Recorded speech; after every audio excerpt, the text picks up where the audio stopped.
Halo, kembali lagi bersama saya Maria Alexandra Scarlett Louis Cleopatra.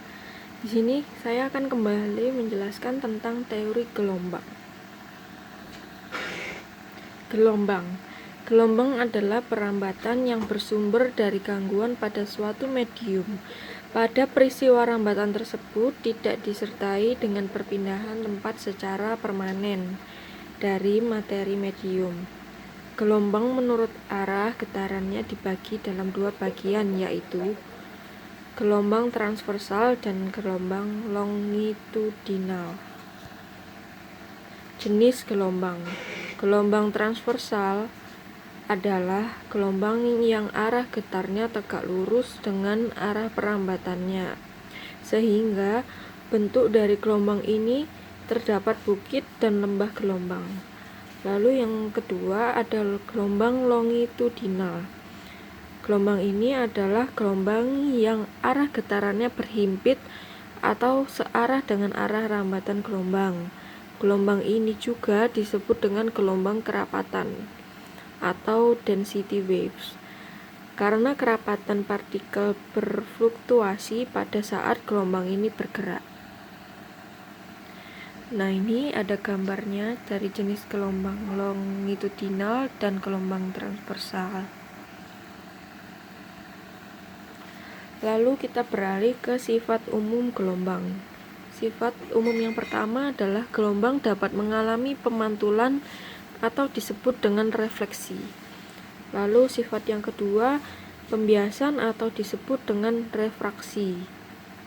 Nah, sifat yang ketiga adalah lenturan atau difraksi, yaitu apabila gelombang melalui sebuah penghalang yang memiliki sebuah celah. Dan yang terakhir, gelombang juga dapat mengalami penggabungan, perpaduan antara dua buah gelombang atau lebih pada suatu tempat bersamaan, disebut juga dengan interferensi. Nah, selanjutnya kita akan membahas tentang frekuensi dan periode gelombang. Frekuensi gelombang adalah banyaknya gelombang yang terjadi dalam satu satuan waktu.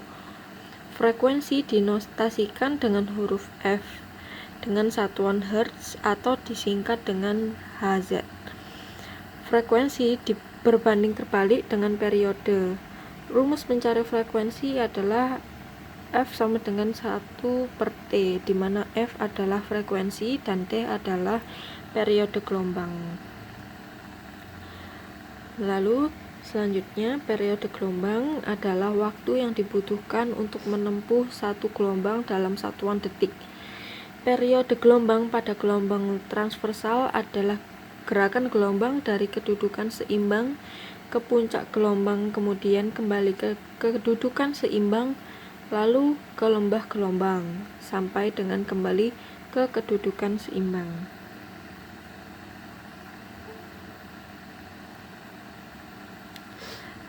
Lalu kita beralih ke pembahasan gelombang seismik.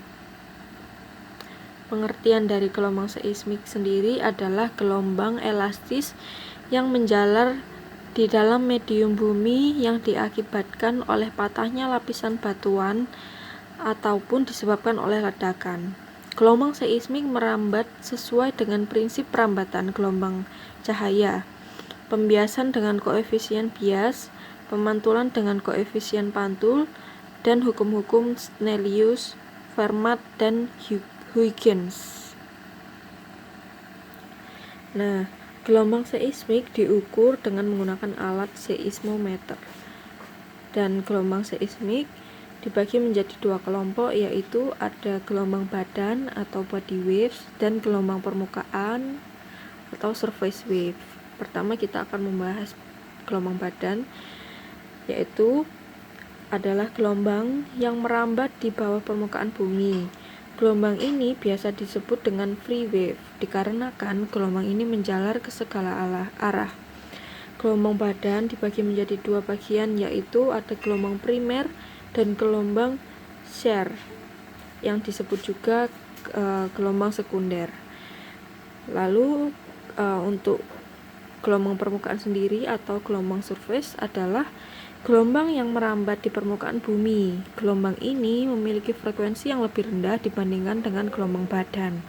Amplitudo gelombang permukaan akan mengecil dan dengan cepat terhadap kedalaman.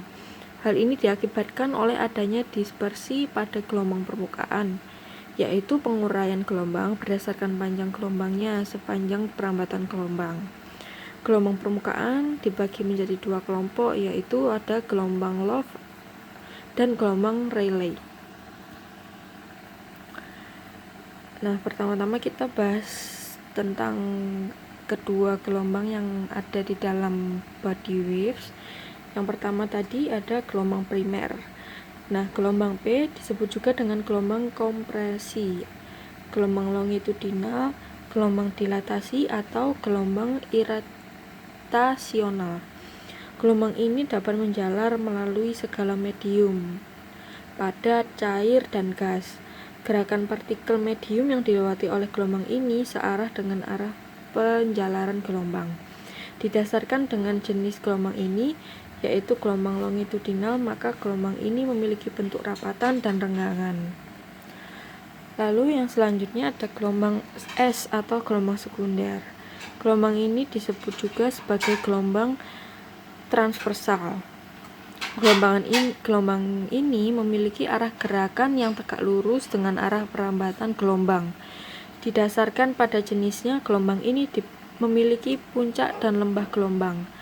Gelombang S merambat pada sela bebatuan dan bergantung pada medium yang dilalui.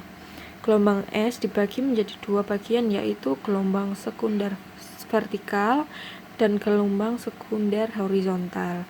Gelombang SV adalah gelombang S yang gerakan partikelnya terpolarasi pada bagian vertikal, sedangkan gelombang SH adalah gelombang S yang gerakan partikelnya horizontal. Nah, kita beralih ke surface waves yang ada dibagi dua tadi gelombangnya. Yang pertama ada gelombang Loove. Gelombang Loove ini adalah gelombang geser yang terpolarasi secara horizontal. Kecepatan rambatan gelombang ini umumnya lebih lambat dari gelombang S. Dalam penjalarannya, gelombang ini tidak menghasilkan perpindahan material secara vertikal. Gelombang ini merambat pada permukaan bebas pada medium berlapis dengan gerak partikel. Lalu yang selanjutnya ada gelombang Rayleigh. Gelombang ini adalah gelombang yang menjalar di permukaan bebas pada medium berlapis maupun homogen dengan pergerakan menyerupai elips.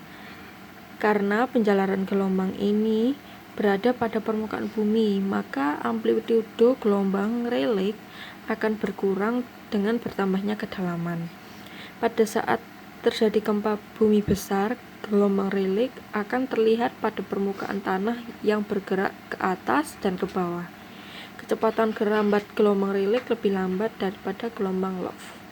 Nah, ini ada gambarnya arah penjalaran gelombang Loove serta arah penjalaran gelombang Rayleigh. Itu saja dari saya yang bisa saya jelaskan. Jika ada pertanyaan silahkan bisa disampaikan di kolom komentar. Terima kasih, mohon maaf bila ada salah kata. Sampai jumpa di video saya yang berikutnya.